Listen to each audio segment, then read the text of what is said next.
Hello दोस्तों, स्वागत है आपका कॉमिक्स टाइम्स में। और आज हम शुरू कर रहे हैं मल्टी स्टारर कॉमिक्स महासंग्राम भाग 1। ये इसका पहला पेज आप देख सकते हैं दोस्तों। और अभी तक आपने हमारे चैनल को सब्सक्राइब नहीं किया तो प्लीज़ सब्सक्राइब कर दें, ताकि हम आपके लिए ऐसे ही कॉमिक्स लाते रहें और बताते रहें कि क्या ये कॉमिक्स की श्रृंखला चालू करूं या फिर इसी में ख़त्म करूं। चलिए शुरू करते हैं बिना समय गंवाए। POEM, protector protector of earth and mankind. ब्रह्मांड रक्षकों की इस टीम में मैं नागराज आप सभी अर्थात सुपर कमांडो ध्रुव, परमाणु, डोगा, इंस्पेक्टर स्टील, शक्ति, तिरंगा और एंथनी का स्वागत करता हूं। दोस्तों, पिछले कुछ समय से ब्रह्मांड रक्षक टीम द्वारा अपराध एवं आतंकवाद से लड़ने की हम हर कोशिश कर रहे हैं, परंतु हाल ही के दिनों में हमारी टीम द्वारा प्राप्त किए गए आंकड़े बता रहे हैं कि हमारी हर कोशिश के बावजूद भी अपराध होना ना ही बंद हो रहा है, बल्कि कुछ समय से इसकी बढ़ोतरी भी हुई है। ऐसा कैसे हो सकता है? क्या हम में से कोई सुपर हीरो अपना काम ईमानदारी से नहीं कर रहा है? ऐसा नहीं है सकती। सभी सुपर हीरो अपनी सारी शक्ति एवं क्षमताओं के साथ अपराध उन्मूलन कार्य में लगे हुए हैं। जहां राजनगर में अद्भुत दिमाग वाले सुपर कमांडर ध्रुव और फर्ज की मशीन इंस्पेक्टर स्टील है, वहीं राजधानी दिल्ली में वंडरमैन, परमाणु, नारी शक्ति के प्रतीक शक्ति यानी तुम, और देश का बेटा सुपर इंडियन भी अपनी पूरी ताकत से अपराधियों से लड़ रहा है। महानगर में अपनी सर्वशक्तियों के साथ मैं नागराज स्वयं भी अपराध और आतंकवाद के खिलाफ लड़ रहा हूँ। देशभक्त डिटेक्टिव तिरंगा, मुंबई में रात का रक्षक डोगा और पंचभूत शक्ति धारक शक्तिमान, वहीं आसाम के जंगलों में जंगल का जल्लाद भेड़िया, रूपनगर में जिंदा मुर्दा एंथनी और मेट्रो सिटी में हम सब का चहेता। मगर आज का युग विज्ञान का युग है। आज दुनिया का हर क्षेत्र विज्ञान के बल पर तरक्की कर रहा है, तरक्की कर आगे जा रहा है, और अपराध और आतंकवाद का क्षेत्र भी इससे अछूता नहीं है। आज अपराधी भी न केवल उन्नत हथियार प्रयोग कर रहे हैं, बल्कि अपराध और आतंकवाद के लिए भी विज्ञान का इस्तेमाल कर रहे हैं। Miss Killer, Grand Master Robo, Principal Wonder Woman, Enviro, Doctor Gender, Mechanic, Joker और बहुत से ऐसे अपराधी हैं जो न केवल खूंखार हैं और बल्कि विज्ञान के क्षेत्र में भी अग्रसर हैं। इन अपराधियों ने कई बार ऐसे भी अपराध किए हैं जब पूरी दुनिया को इनके कारण न केवल भीषण खतरे का सामना करना पड़ा है, बल्कि हमें भी इन्हें रोकने में नाकों चबाने पड़े हैं। जबकि हम आज भी अपनी पुरानी शक्तियों, परंपरा, युद्ध के तरीके, पुराने ड्रेस और हथियार आदि से काम चला रहे हैं। अब समय है कि हमें अपराध और आतंकवाद के खिलाफ आधुनिक एवं अधिक तेज संसाधन प्रयोग में लाने होंगे, ताकि हम दिन पर दिन बढ़ती अपराध दर पर काबू पा सकें। तुम्हारी बात एकदम सही है नागराज। बीते समय के साथ हमें भी अपडेट होना होगा। मेरे निर्माता ने भी मुझे, परमाणु ने आगे कुछ कहा तो सही, पर नागराज ने सुना नहीं, क्योंकि उसकी सर्व इंद्रियां उसे कुछ संकेत दे रही थी। खतरे का संकेत पाते ही एक पल भी वहां नहीं रुका नागराज। तुम लोग मीटिंग जारी रखो दोस्तों, मैं जल्दी ही वापस आकर ज्वाइन करता हूँ। सभी को मामला समझते देर नहीं लगी, जल्दी ही अपनी मंजिल पर जा पहुंचा। नागराज, यहाँ क्या हुआ ऑफिसर, इतनी आग कैसे लग गई? नागराज, शुक्र है भगवान का कि तुम आ गए। इस इलाके में पता नहीं कैसे अचानक आग लग गई, और आग इतनी तेज है कि हमारे फायर फाइटर भी इस आग पर काबू नहीं पा रहे हैं। नागराज, आग इतनी तेज है कि फायर ब्रिगेड की गाड़ियां भी इस आग पर काबू नहीं पा रही। हाँ नागराज, दमकल की गाड़ी भी काफी देर से आग पर पानी बरसा रही है, मगर आग है कि बुझने का नाम ही नहीं ले रही है। अगर बाहर से आग नहीं बुझ रही है तो इसे अंदर जाकर बुझाना होगा। मगर तुम अंदर जाओगे कैसे नागराज? आग बहुत तेज है, अंदर जाने की कोशिश में तुम झुलस सकते हो। घबराओ नहीं, मेरे पास अंदर जाने के और भी कई रास्ते हैं ऑफिसर। कुछ ही देर में नागराज सुरंग के रास्ते आगे बढ़ रहा था। यहाँ की जमीन सबसे ज्यादा गर्म है, यानी मैं उस जगह के ठीक नीचे हूँ जहाँ आग का आग का दावानला सबसे ज़्यादा है। उम्मीद है कि आगे से कमज़ोर फर्श मेरे पावर से टूट जाएगी। मेरा अनुमान सही था। यहाँ आग सबसे ज़्यादा फैली हुई है और साथ ही मुझे केमिकल के ड्रम भी रखे हैं हुए नज़र आ रहे हैं। अगर इन्होंने आग पकड़ ली तो स्थिति और भयावह हो सकती है। शीतनाग कुमार बाहर आओ। बदन झुलसती इस आग पर तुम्हारी शीत किरणें ही काबू पा सकती है। अभी लो नागराज। पर नागराज के पास हर समस्या का समाधान था। अभी लो नागराज।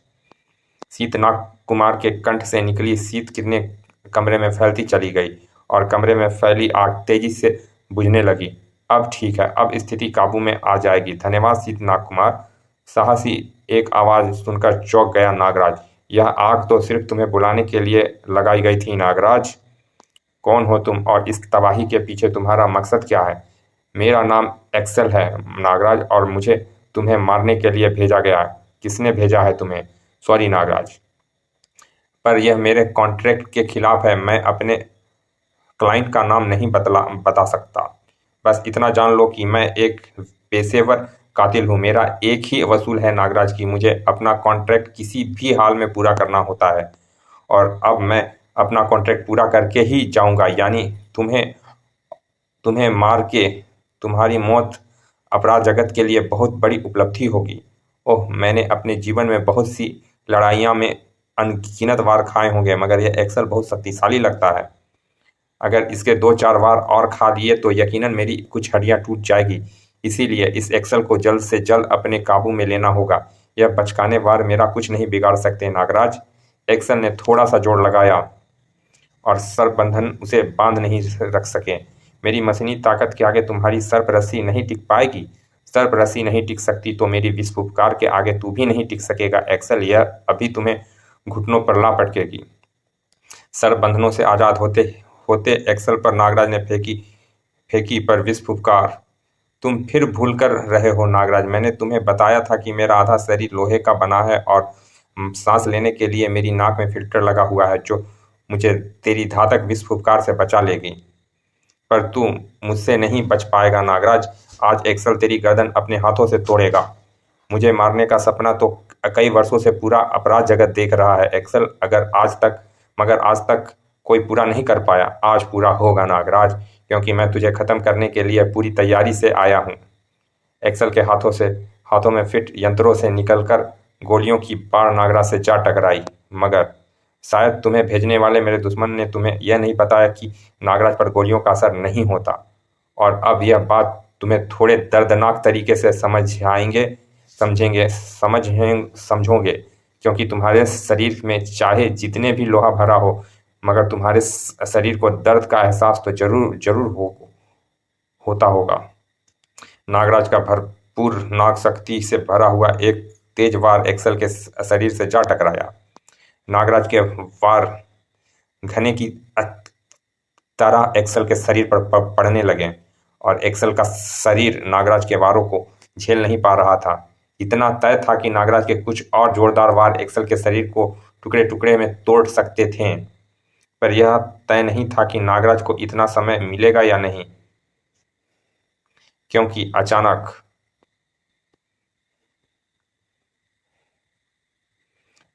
ऐसा लग रहा है कि जैसे मेरे शरीर में सूक्ष्म सर्प मर रहे हैं और विष का स्तर सामान्य से नीचे गिर रहा है।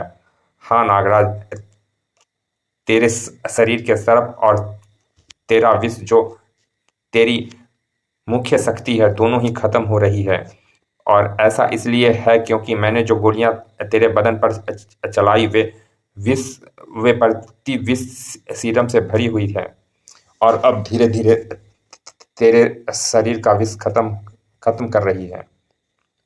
और उसका सबूत यह है कि तेरे शरीर में विष की मात्रा कम होने से तेरे वारों में अब वे तेजी या क्षमता नहीं है जो होनी चाहिए। यह सही कह रहा है। मेरे धंसक सर्प इसके शरीर पर जाकर फट तो रहा है, मगर इनके धमाकों में तीव्रता नहीं है। अब अगर जल्दी ही मुझे मदद नहीं मिली तो मेरे शरीर का सारा विष जल्दी ही पानी बन जाएगा और फिर शायद यह एक्सेल मुझे मरने में भी सफल हो जाए। नागराज का सोच ही रह गया। नागराज सोचता ही रह गया और एक्सेल ने उससे अपने मजबूत जकड़ जकड़ ले लिया और एक्सेल ने उसे अपनी मजबूत जकड़ में ले लिया। हा हा हा हा, नागराज, अब इस शिकंजे से तेरी लाश ही छूट पाएगी। ओह, यह शिकंजा तो बहुत मजबूत है और मैं अपनी इस कमजोर हालात में इस शिकंजे से छूटने के लिए अपनी पूरी ताकत भी नहीं लगा पा रहा हूँ। अगर जल्दी ही मैं इस शिकंजे से नहीं छूटा तो मेरी मौत निश्चित है। मुझे इच्छाधारी कणों में बदलना होगा। तू इच्छाधारी रूप में भी मुझसे नहीं बच सकता नागराज। मेरी गोलियां से एक बार में कई हजार वोल्ट तक का झटका प्रवाहित होता है जो तुझे वापस अपने रूप में आने पर मजबूर कर देगा। यह एक्सल मेरी सोच से कहीं अधिक शातिर निकला। यह मेरी नाग शक्तियों के बारे में अच्छी तरह जानता जान जानता से जानता है और इसे यह भी पता है कि इंसान होने के कारण मैं इसे जान से नहीं मारूंगा, मगर यह मुझे मार सकता है। और वैसे तो मैं 3 पल बाद प्रकट हो ही जाता हूँ, मगर इस करंट के झटके ने मेरी बची खुची ताकत भी चूस ली है।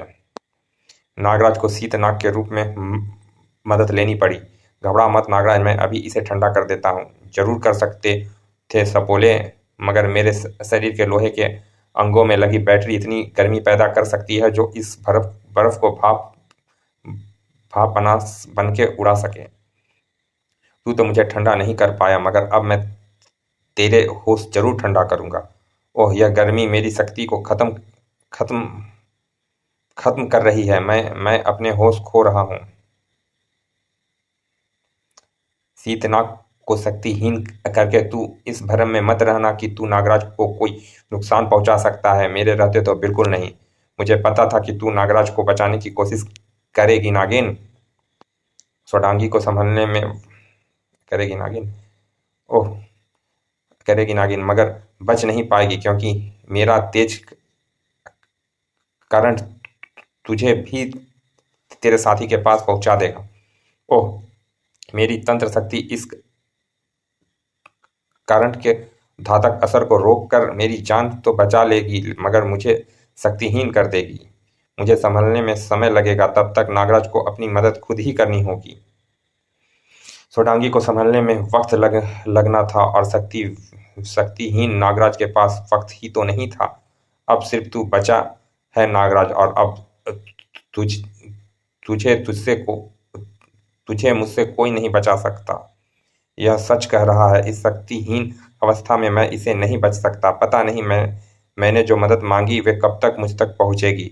अपने इष्ट देव को याद कर ले नागराज, क्योंकि अब मैं सीधा तुझे उसके पास ही भेजने वाला हूँ।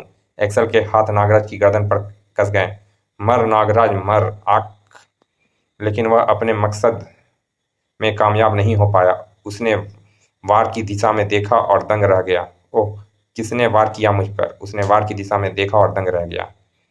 ब्रह्मांड रक्षक, और वो भी एक साथ। सही समय पर नागराज ने हमसे संपर्क किया। नागराज खतरे में है, मगर अब नहीं रहेगा।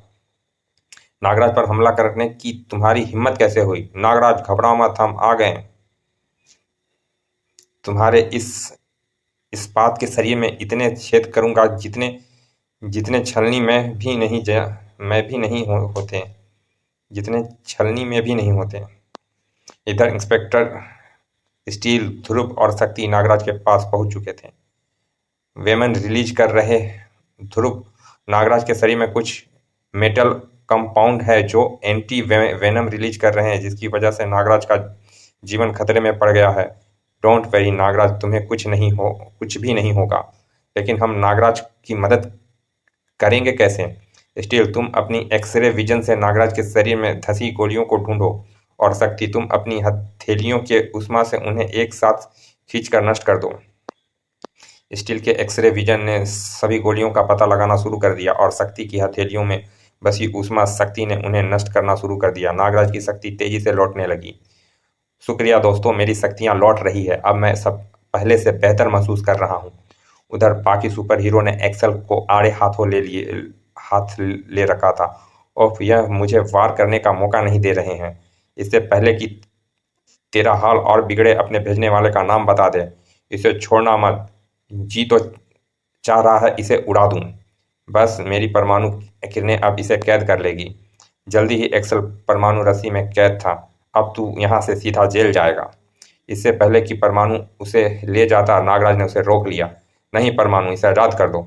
यह क्या कह रहे हो नागराज? पता है ना इसे कितनी मुश्किल से पकड़ा है? बात को समझो डोगा। इसने मुझे चैलेंज किया था, लेकिन वे लड़ाई अधूरी रह गई थी और नागराज इसे लड़ाई का पूरी लड़ाई पूरी करने का मौका जरूर देगा। चल उठ एक्सेल, आ वार कर मुझ पर, और मेरा वादा है कि मेरा को कोई भी सुपर हीरो दोस्त बीच में नहीं आएगा। यह लड़ाई सिर्फ मेरे और तुम्हारे बीच में होगी। मुझे दोबारा मौका देकर तू बहुत बड़ी गलती कर रहा है नागराज, क्योंकि अब मैं तुम पर इतनी एंटी वेनम गोलियां बरसाऊंगा कि इस बार तेरी लाश, अरे मेरी हैंड ब्रेसलेट गन गोलियां क्यों नहीं दग पा रही है? Click click. क्योंकि तेरे हैंड ब्रेसलेट गनों के अंदर मेरे सूक्ष्म शब्द घुसकर उनकी कार्यप्रणाली को ठप कर चुके हैं। अब तेरी और मेरी शक्ति एक बराबर है, और जब कि हम दोनों की शक्ति बराबर है तो सिर्फ मेरा एक वार सहकर दिखा, तो मैं दावा करता हूं कि अपना सिर सवय काटकर तुझे दे दूंगा एक्सेल। नागराज सिर्फ बड़े बोल नहीं बोल रहा था। नागराज के उस वार से एक्सेल सचमुच नहीं उठ पाया। वाह नागराज, मान गए, एक ही वार में चित कर दिया तुमने इसे। बेहोश एक्सेल को सरपरस्तियों से बांध दिया नागराज ने, और फिर बाद में धन्यवाद धन्यवाद दोस्तों, समय पर मेरी मदद के लिए आने का। अगर तुम सब समय पर नहीं आते तो मेरा अंत निश्चित था। धन्यवाद कैसा नागराज? दोस्त में धन्यवाद किस बात का? ब्रह्मांड रक्षक टीम एक परिवार है, और परिवार के किसी सदस्य पर संकट आए तो सभी मिलकर उस संकट को दूर करते हैं, और हमने भी वही किया है। डोगा सही कह रहा है नागराज। अभी नागराज कुछ जवाब देता उससे पहले ही परमाणु, क्या तुम मुझे सुन पा रहे हो? यस प्रोबोट, बोलो। एक इमरजेंसी है परमाणु, अभी अभी मेरे सैटेलाइट चैनल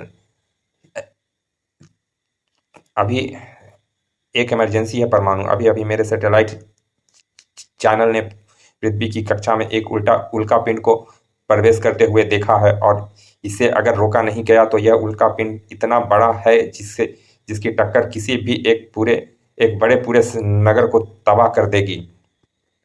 मैं पूरी ब्रह्मांड रक्षक टीम से अपील करता हूं कि पृथ्वी को इस संकट से बचाएं। लेकिन ब्रह्मांड रक्षक टीम इस संकट से मिलकर निपटेगी। लेकिन इस मुसीबत से निपटेंगे कैसे? उल्कापिंड धरती से पहले रोकना होगा। लेकिन अंतरिक्ष में जाने लायक शक्ति हम में से केवल परमाणु और शक्ति के पास में है।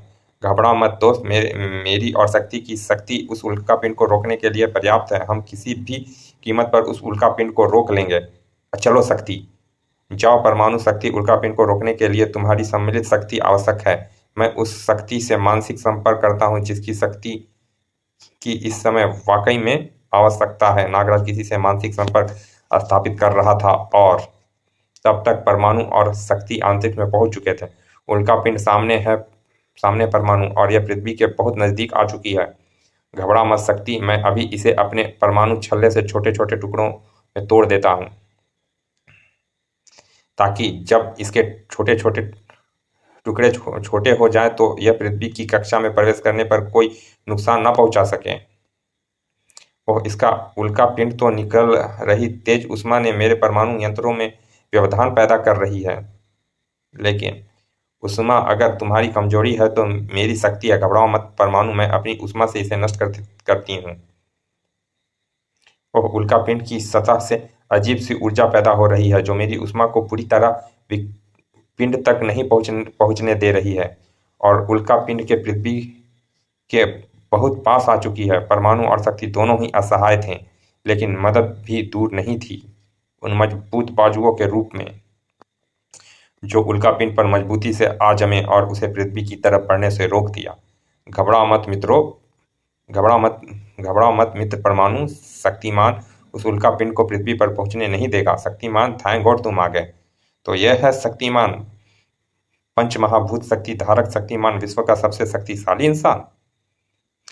नागराज ने मुझे मानसिक संपर्क करके सारी स्थिति से अवगत कराया, इसीलिए मुझे पृथ्वी पर मंडराते इस संकट से निपटने के लिए आना पड़ा। पर अब घबराने की आवश्यकता नहीं है। अब मैं इस उल्कापिंड को वहीं पहुंचा दूंगा जहां से यह आया है, यानी अंतरिक्ष की असीम गहराइयों में। शक्तिमान के एक हल्के से झटके से उल्का पिंड वापस अंतरिक्ष में गो खोता चला गया। पृथ्वी पर आई मुसीबत टल चुकी है, अब मुझे भी वापस चलना चाहिए। अंतरिक्ष से लहराया शक्तिमान जल्दी ही जा पहुंचा ब्रह्मांड रक्षकों के पास। शक्तिमान, आज तुमने पूरी पृथ्वी की रक्षा की है। शक्तिमान, तुम एक सच्चे सुपर हीरो हो। मैं कोई सुपर हीरो नहीं, बल्कि मानवता की सेवा करने वाला ईश्वर का एक अदना सा सिपाही हूँ। और रही बात पृथ्वी की रक्षा करने की बात, तो मेरी दिव्य दृष्टि पहले ही उस उल्कापिंड को देख चुकी थी। बाकी नागराज के मानसिक संदेश ने मुझे सतर्क कर दिया, और ईश्वर का धन्यवाद है कि मैं सही समय पर पहुंच गया। आप सभी मित्रों से यही आशा है कि किसी प्रकार आप सभी मानवता की रक्षा करते रहें। अब मैं चलता हूँ, यदि ईश्वर ने चाहा तो फिर मुलाकात होगी। विदा मित्रों। शक्तिमान के जाने के बाद सब कुछ सही से निपट गया। अब हमें भी वापस चलना चाहिए।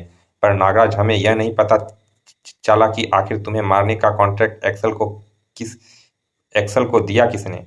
कोई भी हो, मगर इतना तय है कि अपनी शक्तियों के बाद अगला हमला वह पूरी तैयारी से करेगा। फिलहाल तो वह अपनी हार के कारण अपने बाल नोच रहा था। नागराज, नागराज, नागराज, तू हर बार कैसे बच जाता है? तेरे कारण न केवल मेरे अंश का शाही खजाना, बल्कि नागदीप से प्राप्त हुई त्रिफल शक्ति भी गंवा चुका हूँ। आज तक एक बार नहीं, बल्कि कई बार मैं तुझे मारने की कोशिश कर चुका हूँ।